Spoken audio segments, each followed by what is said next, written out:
Halo semuanya, sebelumnya perkenalkan kami dari kelompok 6 yang akan menjelaskan materi dari mata kuliah fisiologi tumbuhan, yaitu peran penyerapan dan pengangkutan unsur hara pada tumbuhan. Sebelumnya perkenalkan kami dari kelompok 6 yang terdiri dari yang pertama adalah Tri Nuryani, kedua adalah Hidayatul Munfarida, ketiga Melinda Nurhasana, dan saya Kristina Oktavianingsih. Jadi di sini kita akan menjelaskan untuk yang pertama itu peran unsur hara, kedua peran penyerapan unsur hara, dan yang ketiga peran pengangkutan unsur hara. Jadi yang pertama unsur hara esensial. Unsur hara esensial merupakan unsur hara yang mutlak diperlukan oleh tanaman agar kelangsungan hidupnya berjalan normal. Menurut Arnold dan Stott 1939 dan Passat dan Power 1997, suatu unsur dikatakan esensial jika memiliki kriteria sebagai berikut. Yang pertama, unsur tersebut harus memberikan efek langsung pada tumbuhan atau metabolisme tanaman dan bukan oleh pengaruh tidak langsung seperti oleh antagonis dengan unsur yang lain, serta akan memperlihatkan gejala yang spesifik jika terjadi kekurangan. Yang kedua, unsur tersebut harus spesifik dan tidak dapat digantikan oleh unsur yang lain. Persyaratan kedua ini tidak mutlak karena ada indikasi bahwa beberapa unsur dapat menggantikan unsur lain meskipun sifatnya parsial. Dan yang ketiga, unsur tersebut secara langsung terlibat di dalam gizi tanaman, dan jika kekurangan unsur tersebut, tanaman hara menghasilkan pertumbuhan yang tidak normal dengan melengkapi siklus hidupnya atau tanamannya mati sebelum waktunya, yaitu premature death. Berdasarkan pada kriteria tersebut, sampai dengan tahun 1954 terdapat 16 unsur hara yang dianggap sebagai unsur esensial tanaman, yaitu CHO, NP, K, Ca, MgS, Fe, Mn, Yn, Cu, B, Mo, dan Cl. Namun, berdasarkan hasil-hasil penelitian berikut, ditemukan beberapa unsur yang tidak kalah penting seperti unsur esensial.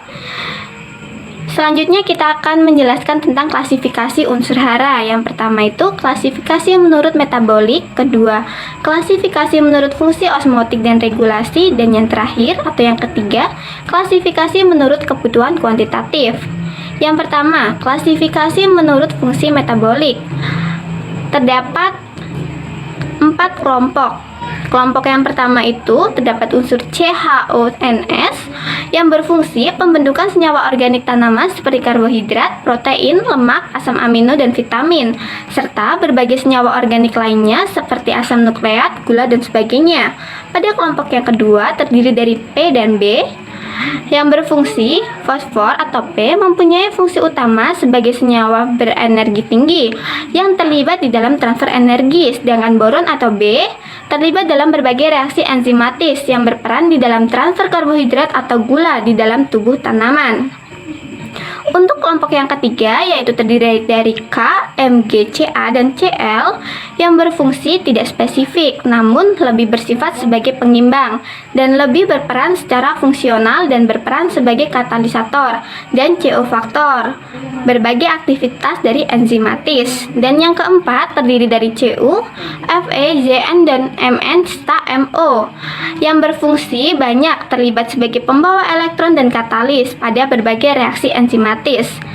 Selanjutnya, klasifikasi menurut fungsi osmotik dan regulasi, yaitu magnesium, kalsium, dan logam seperti Cu, Zn, Mn, Cl, dan lain-lain terlibat sebagai pengaturan pada proses-proses metabolisme tanaman yang berfungsi dengan fungsi sebagai ekseptor dan faktor enzim. Kalium atau K berperan sebagai pengatur osmotik sel yang berkaitan dengan proses translokasi nutrisi dan air di dalam tubuh tanaman. Lalu ada magnesium serta kalsium. Kalsium menurut kebutuhan kuantitatif dibagi menjadi 3, yaitu ada makronutrien, mikronutrien, dan toxic elemen. Di sini kita akan menjelaskan yang pertama adalah makronutrien. Pertama, diambil atau diserap oleh tanaman dalam bentuk H2PO4, HPO4, berfungsi untuk merangsang pertumbuhan akar, khususnya akar benih atau tanaman muda, membantu asimilasi dan pernafasan sekaligus mempercepat pembungaan dan pemasakan buah, biji, atau gabah. Yang kedua, diambil atau diserap tanaman dalam bentuk K+, membantu pembentukan protein dan karbohidrat, berperan memperkuat tanaman, mengeraskan jerami dan bagian kayu tanaman, agar daun, bunga, dan buah tidak mudah gugur. Yang selanjutnya, diambil atau diserap oleh tanaman dalam bentuk Ca++, merangsang pembentukan bulu-bulu akar, memperkeras batang tanaman sekaligus merangsang pembentukan biji, menetralisir asam-asam organik yang dihasilkan pada saat metabolisme. Dan yang keempat, membantu proses anakan produktif, merupakan bagian penting pada tanaman-tanaman penghasil minyak, sayur seperti cabai, kubis, dan lain-lainnya.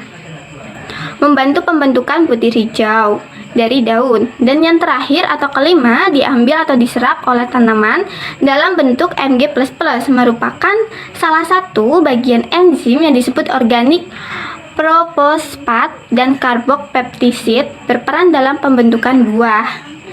Selanjutnya adalah kita mikronutrien.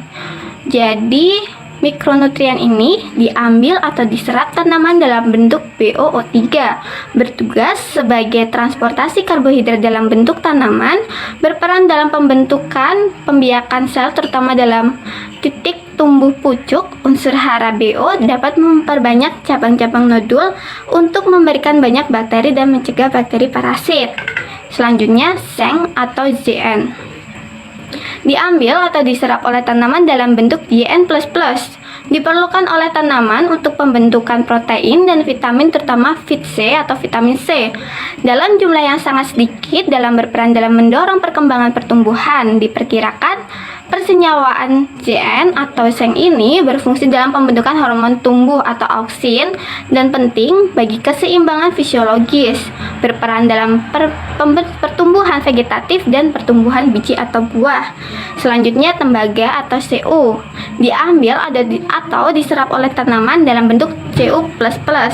Diperlukan dalam pembentukan enzim, berperan penting dalam pembentukan hijau daun atau klorofil. Dan yang terakhir adalah klor atau Cl. Diambil atau diserap oleh tanaman dalam bentuk Cl. Cl mampu memperbaiki dan meninggikan hasil kering dari tanaman seperti tembakau, kapas, kentang, dan tanaman sayur. Cl banyak ditemukan dalam air sel semua bagian tanaman. Cl banyak terdapat pada tanaman yang mengandung serat seperti kapas. Selanjutnya, toksis elemen. Unsur-unsur memberikan efek yang dapat meracuni tanaman atau dianggap sebagai limbah industri. Jadi, yang pertama itu unsur-unsur mikro yang dapat meracuni tanaman jika berlebihan seperti Fe, Mn, Zn, Cu, dan B. Dan unsur-unsur dari buangan limbah atau industri seperti fluor, aluminium, nikel, timah hitam, kadmium, iodin, dan lain sebagainya. Selanjutnya, ada seperti gambar daun di situ. Kekurangan apa aja sudah ada keterangan, bisa dilihat oleh teman-teman semuanya. Langsung kita ke peran penyerapan unsur hara. Jadi yang pertama, penyerapan air dan mineral. Tumbuhan menyerap air melalui seluruh permukaan akar, batang, dan daun. Namun, sebagian besar air diserap oleh akar pada area akar muda di mana absorpsi paling banyak terjadi di rambut akar. Rambut akar adalah struktur halus yang secara terus-menerus digantikan oleh rambut akar baru sekitar 100 juta per hari. Rambut akar tidak memiliki kutikula dan menutupi area permukaan yang luas. Rambut akar merupakan perpanjangan dari sel epidermal pada partikel tanah. Karena rambut akar sangatlah tipis dan banyak jumlahnya, mereka menyediakan permukaan yang luas untuk penyerapan. Rambut akar mendapatkan air dari ruang interval terutama dengan osmosis. Selanjutnya atau yang kedua yaitu penyerapan ion. Baik kation maupun anion memiliki kecenderungan untuk terabsorpsi pada permukaan dinding sel dan bertukar dengan ion yang ada dalam larutan tanah. Dan yang ketiga yaitu penyerapan ion besi. Besi terutama diambil oleh tanaman sebagai ferrous atau Fe2+. Namun, karena sebagian besar tanah pertanian mengandung zat besi dalam bentuk ferik atau Fe3+, tanaman harus melarutkan Fe3+ terlebih dahulu dan kemudian mereduksinya menjadi Fe2+, sehingga dapat melewati membran plasma rambut akar atau plasma lema. Pada spesies dikotil, yaitu sebagian besar tanaman, sarapan zat besi adalah proses yang aktif dan membutuhkan energi. Selanjutnya kita akan membahas tentang peran pengangkutan dari unsur hara. Jadi, mekanisme pengangkutan air dari akar menuju daun terjadi melalui dua cara, yaitu bisa dari ekstravaskuler di luar berkas pengangkut dan intravaskuler di dalam berkas pengangkut. Kita akan membahas ekstravaskuler, yaitu pertama apoplas. Pada pengangkutan apoplas, air masuk secara difusi melalui bebas atau transport pasif ke dinding sel dan ruang-ruang antar sel dalam akar. Air yang masuk tidak bisa langsung mencapai ke silam. Hal ini disebabkan terhalang dengan lapisan endodermis akar. Khusus lapisan endodermis proses dilakukan secara osmosis.